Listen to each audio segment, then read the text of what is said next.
آج ہم نے سورہ مائدہ سے آیت نمبر 14 کی تلاوت کی ہے۔ دعا ہے اللہ رب العالمین ہمیں اس آیت مبارکہ کا معنی مفہوم سمجھنے کی توفیق عطا فرمائے۔ آج کا جو ہمارا سبق ہے یہ بالخصوص نصارہ کے بارے میں ہے، جنہوں نے اپنے آپ کو نصارہ کا ٹائٹل دیا۔ یہود کے متعلق پیچھے بات ہو چکی ہے، اور جب بنی اسرائیل اللہ رب العالمین فرماتے ہیں تو اس سے مراد یہود اور نصارہ دونوں ہوتے ہیں۔ اور یاد رکھیے اللہ رب العالمین نے ان کو دو ہی ٹائٹل دیے ہیں، ایک اہل کتاب کا دیا ہے اور دوسرا بنی اسرائیل کا دیا ہے۔ یہودی انہوں نے خود اپنے آپ کو بنایا اور نصارہ بھی انہوں نے خود اپنے آپ کو کہا۔ یہ اللہ کے دیے ہوئے ٹائٹل نہیں ہے۔ اللہ رب العالمین نے یا تو ان کو اہل کتاب کہا ہے یا پھر ان کو بنی اسرائیل کہا ہے۔ یہ بات کہ ان کے اپنے فرقے ہیں، اپنے اپنے اسکول آف تھاٹ، اور ان کے آگے پھر نام، اور یہودیت کے اندر پھر الگ نام، اور عیسائیت کے اندر جو ہے وہ الگ الگ نام انہوں نے رکھ رکھے ہیں۔ بہرحال جو آج کا ہمارا سبق ہے، چونکہ اس کا آغاز بھی اسی بات سے ہو رہا ہے، اس لیے میں نے ضروری سمجھا کہ یہ وضاحت آپ بھائیوں کے سامنے کر دی جائے۔ ترجمہ دیکھیں گے پھر بات سمجھ آئے گی۔ وَمِنَ الَّذِينَ، اور ان لوگوں میں سے، قالوا، جنہوں نے کہا، اِنَّا، بے شک ہم، نصارہ ہیں، یعنی انہوں نے خود اپنے آپ کو نصارہ کا ٹائٹل دیا۔ اللہ نے ان کا نام نصارہ نہیں رکھا، نہ ہی اللہ رب العالمین نے یہ کہا کہ ہم نے نصارہ سے یا ہم نے یہود سے جو ہے کوئی میثاق لیا۔ جب میثاق کی بات آئی تو اللہ رب العالمین نے فرمایا کہ بنی اسرائیل سے ہم نے پختہ عہد لیا۔ پچھلی آیت کے اندر پڑھا ہے نا ہم نے کہ ہم نے بنی اسرائیل سے پختہ عہد لیا، نہ اللہ تعالیٰ نے یہود کہا اور نہ ہی اللہ تعالیٰ نے نصارہ کہا۔ فرمایا وَمِنَ الَّذِينَ، اور ان لوگوں میں سے جنہوں نے کہا، قالوا اِنَّا نصارى، بے شک ہم نصارہ ہیں، اخذنا، لیا ہم نے، میثاقہم، ان سے پختہ عہد، ان سے پختہ عہد، یعنی اہل کتاب بنی اسرائیل میں سے وہ طبقہ جو اپنے آپ کو نصارہ کہتا ہے، اللہ نے ان سے بھی عہد لیا، ان سے بھی پختہ عہد لیا۔ فَنَسُوا، پس بھول گئے وہ، حظًّا، حصہ، مما، اس میں سے، ذُکِّرُوا بِهِ، جس کی انہیں نصیحت کی گئی تھی، جس کی انہیں نصیحت کی گئی تھی، وہ حصہ انہوں نے سارے کا سارا کیا کر دیا؟ بھلا دیا۔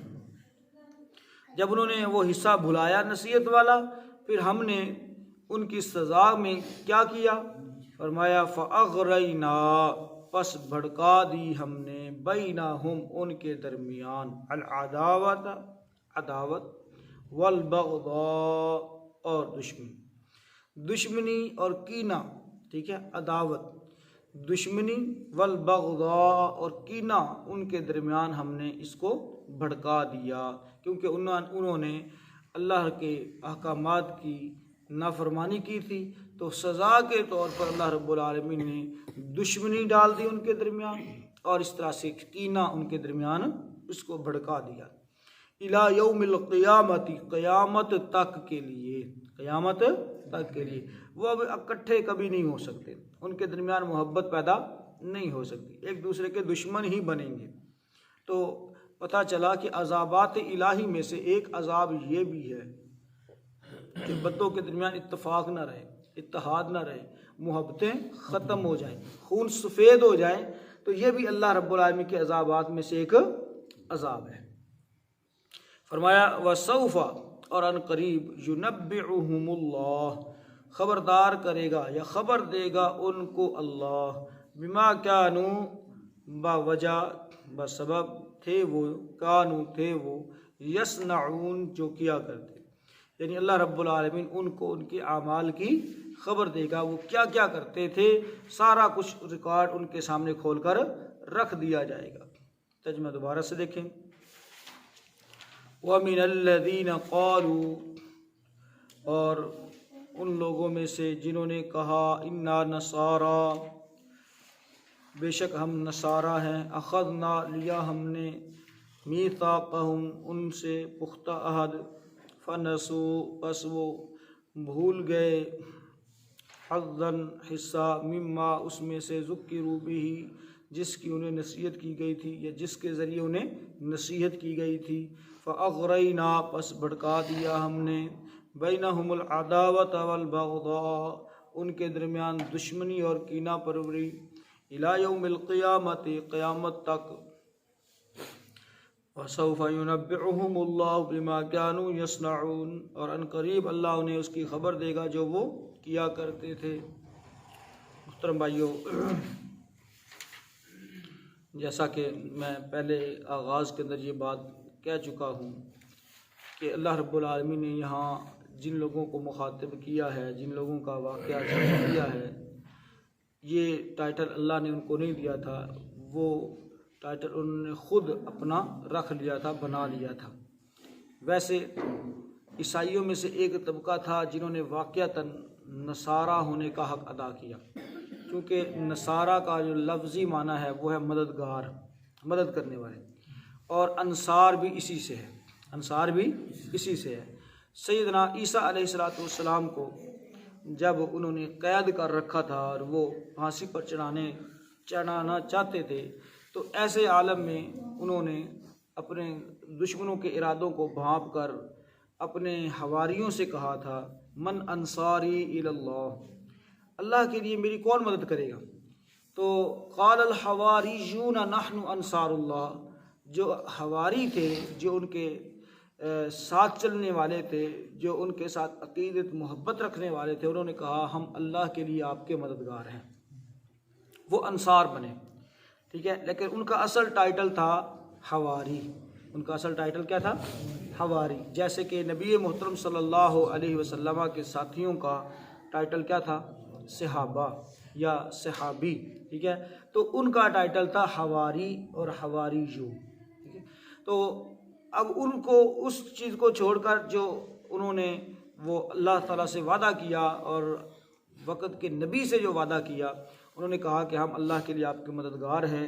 تو اس ٹائٹل کو چونکہ یہ زیادہ اچھا تھا اور زیادہ کہہ لیں کہ لوگوں کو اپنی طرف مائل اور قائل کرنے کے لیے استعمال کیا جا سکتا تھا، تو لوگوں نے بعد میں نصارہ اپنا نام رکھ لیا، حالانکہ ان کا سیدنا عیسیٰ علیہ السلام کے ساتھ نہ کوئی قسم کی کوئی محبت تھی، نہ ان کی کوئی پیروی کرتے تھے، جو بعد میں اپنے آپ کو نصارہ کہہ رہے ہیں، بلکہ وہ دشمنی نکالتے تھے۔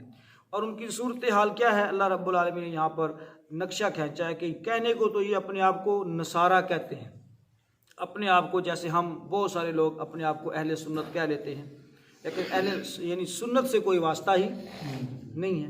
اہل سنت تو گج وج کے ہم کہیں گے اپنے آپ کو، نہیں سمجھ آ رہی بات بہت زیادہ، لیکن جب سنت کے اوپر عمل کی بات آتی ہے تو پھر عمل بالکل بھی نہیں ہے۔ تو نام رکھ لینے سے، ٹائٹل رکھ لینے سے محترم بھائیوں، وہ بندہ وہ تو نہیں بن جاتا۔ اب وہ انہوں نے اس کا یہ نام یوز کیا کہ ہم نصارہ ہیں، جبکہ صورتحال ان کی کیا ہے کہ اللہ نے جو بھی نصیحت کی ان کو، اس کو وہ بھول گئے، وہ نصیحت ہی بلا ڈالی انہوں نے۔ تو ہم اپنے آپ کو اہل سنت کہتے ہیں، اور سنت، اہل سنت سے مراد سنت پر عمل پیرا ہونے والے لوگ ہوتے ہیں، لیکن سنت پر عمل پیرا ہم کتنے ہیں؟ ساری کی ساری بدعات کے اندر گلے تک ہم دھنسے ہوئے ہیں، اور کہتے ہیں اپنے آپ کو کیا ہیں؟ اہل سنت۔ بات سمجھ آ رہی ہے نا؟ تو اس اعتبار سے، بلکہ میں تو اکثر کہتا ہوں یہ اہل سنت والجماعت جو ہے نا، یہ بیچ میں جو ول نکال لینا تو پھر اہل سنت ہو سکتے ہیں، نہیں سمجھ آئی بات کی؟ اہل سنت والجماعت، یہ ول بیچ میں سے نکالیں تو پھر اہل سنت ہو سکتے ہیں۔ ول بیچ میں کیا ہے؟ ول ہے بدعات کا، ول ہے شرک کا، ول ہے محترم بھائیوں اللہ رب العالمین کے احکامات کی نافرمانی کرنے کا۔ تو اس اعتبار سے صرف نام لینے سے کام نہیں چلے گا، اپنا ٹائٹل بنا لینے سے کام نہیں چلے گا۔ تو یہاں پر اللہ رب العالمین نے فرمایا جو ہم نے نصیحت کی تھی اس نصیحت کو ہی کیا ہے؟ وہ بھول گئے، تو پھر ہم نے سزا کے طور پر ان کے اوپر مسلط کر دی دشمنی، کینہ، دلوں کے اندر بغض، نفرت، قیامت تک کے لیے اللہ تعالیٰ نے یہ چیزیں ان کے اندر بڑکا دی، ان کے اندر ڈال دی، اور وہ ایک دوسرے کے خون کے پیاسے ہو گئے۔ تو محترم بھائیوں، آج اگر ہم دیکھیں کہ اللہ رب العالمین نے ان کے درمیان مذہبی عداوت کو پیدا کر دیا نا، دلوں کے اندر دشمنی اور کینہ، مذہبی عداوت ہی ہو گئی نا، تو آج یہ عداوت ہمارے اندر بھی موجود ہے۔ سچی بات تو یہ ہے کہ اگر اس آیت مبارکہ کو ہم امت مسلمہ کے اوپر فٹ کریں تو ہم بھی وہ نصیحت بھول چکے ہیں جو اللہ رب العالمین نے ہمیں کی تھی، وَاعْتَصِمُوا بِحَبْلِ اللَّهِ جَمِيعًا وَلَا تَفَرَّقُوا، اللہ کی رسی کو مضبوطی کے ساتھ تھام لو اور فرقوں کے اندر نہ پڑو۔ اس نصیحت کو ہم بھی بھول چکے، اور پھر اس پر سزا کے طور پر آج محترم بھائیوں ہمارے دلوں کے اندر نفرتیں، الجھنیں، پریشانیاں، مصائب، یہ آج ان سب کا یہ امت بھی کیا ہے، شکار ہو چکی ہے، اس میں گرفتار ہو چکی ہے۔ تو محترم بھائیوں، اللہ رب العالمین نے واضح کیا ہے کہ قیامت تک کے لیے ان کے درمیان دشمنی اور کینہ وری بڑھا دی گئی، چنانچہ اس وقت بھی ان میں آپس میں مذہبی عداوت بہت زیادہ پائی جاتی ہے۔ پھر خود نصرانیوں کے بھی بہت سے آگے فرقے ہیں۔ کتنے فرقے ہیں؟ اس کو اللہ کے رسول صلی اللہ علیہ وسلم نے کچھ اس انداز میں بیان فرمایا ہے کہ فرمایا کہ پہلی جو امتیں ہیں ان میں 70، 71، 72 فرقے بنے اور میری امت کے 73 بنیں گے۔ یعنی یہ حدیث کا مفہوم آپ کے سامنے میں نے ذکر کیا ہے۔ تو 71، 72 اور پھر 73، ٹھیک ہے، اس یہودیوں کے 71 تھے اور اس طرح سے نصرانیوں کے 72 اور میری امت کے 73۔ تو یہ سارا کچھ کیوں ہوا؟ یہ صرف اور صرف اللہ کی نصیحت کو بلا دینے کی وجہ سے کہ وہ آپس میں ایک دوسرے کے خون کے پیاسے ہو گئے۔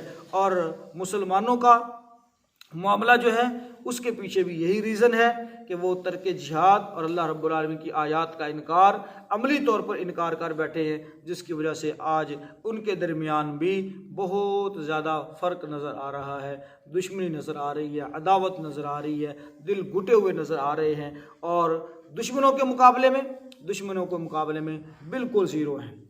دشمنوں کے مقابلے میں ہم اس وقت بالکل زیرو ہو گئے ہیں، اور مسلمانوں کا کوئی روب دبدبا نہیں۔ وجہ سبب کہ مسلمانوں کا کے جو دل ہیں وہ ایک نہیں ہیں اور ان کے درمیان محبت نہیں ہے۔ اگر دل ایک ہو، محبت ہو، تو کفار کے اوپر ان کا ایک روب ہو، جیسا کہ اللہ رب العالمین نے فرمایا تم تیاری رکھو اور اللہ کی رسی کو مضبوطی سے تھامے رکھو، ترہبون بہ عدو اللہ وعدوکم، اس سے تمہارے اور اللہ کے سارے دشمن ڈریں گے، تمہارے اور اللہ کے سارے دشمن، ان کے اوپر روب ڈال دیا جائے گا۔ تو یہ روب کیسے ڈالے گا، کیسے پیدا ہوگا؟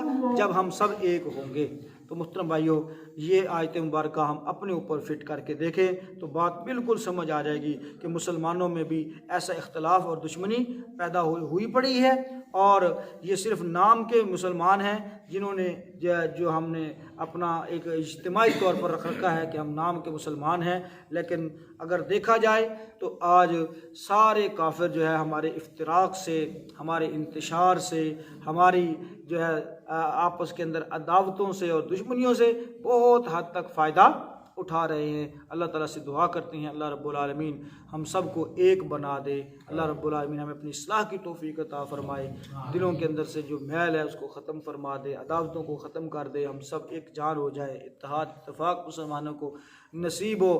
اور یہ صرف فرقوں کی حد تک نہیں ہے محترم بھائیوں، حکومتوں کی حد تک، سیاسی، بلکہ میرا ماننا تو یہ ہے کہ مسلمانوں کو سب سے جو زیادہ نقصان ہوا ہے وہ مذہبی فرقوں سے نہیں ہوا، وہ سیاسی فرقوں سے ہوا ہے۔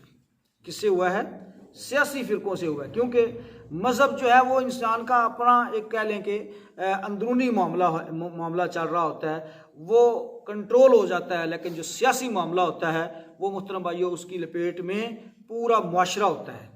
تو مسلمانوں کو سیاسی اعتبار سے جتنا نقصان ہوا ہے، سیاسی فرقوں نے، سیاسی جماعتوں نے مسلمانوں کا جتنا نقصان کیا، اتنا مذہبی جماعتوں نے نہیں کیا۔ اور صرف سیاست میں یہاں اپنے ملک کے حالات نہ دیکھیں، بلکہ یہ جتنے بھی ممالک 56 ممالک بنے ہوئے ہیں یہ بھی سیاسی اعتبار سے بنے ہوئے ہیں، اور یہ جو 1.5 اینٹ کی ریاست بنی ہوئی ہے، 1.5 اینٹ کی جو ہے وہ کا ملک بنا ہوا ہے، یہ ادھر تم اور ادھر ہم، اور یہ جناب نفرت کی دیواریں جو اس وقت بارڈر کے نام پر کھڑی ہیں، محترم بھائیوں، یہ بھی اصل یہی وہی پولیٹیکل جو ہے سیاسی غلطی ہے جس کی وجہ سے آج مسلمان مختلف جو ہے اس میں بٹے ہوئے ہیں، ملکوں کے اندر، ریاستوں کے اندر، اور آج ان کا اتفاق نہیں۔ آج ضرورت ہے اس بات کی کہ سیاسی اعتبار سے مسلمان خلافت کی طرف آئیں، اور مذہبی اعتبار سے مسلمان محترم بھائیوں قرآن و سنت کی طرف آئیں۔ سیاسی اعتبار سے ہم کاف جیم دال اور اس کے پیچھے لگ گئے، اور محترم بھائیوں مذہبی اعتبار سے اپنے اپنے فرقے کی طرف لگ گئے، اور اسی نے ہمارا کیا کر دیا ہے؟ نقصان کر دیا ہے۔ تو سیاسی اعتبار سے ہماری ساری سٹرگل وہ خلافت و امارت کے لیے ہونی چاہیے، اور اسی طرح سے مذہبی اعتبار سے ہماری ساری جو ہے تگ و دو اور کوشش کاوش قرآن و سنت کے لیے ہونی چاہیے، تب جا کے مسلمانوں کو کھوئی ہوئی عظمت رفتہ نصیب ہو سکتی ہے۔ اللہ سے دعا کرتے ہیں اللہ رب العالمین ہمیں اپنے مسائل کو سمجھ کر اپنی اصلاح کی توفیق عطا فرمائے۔ دیکھ لیجیے اس آیت مبارکہ کو، جو بات سمجھ آئے تو پوچھ لیجیے۔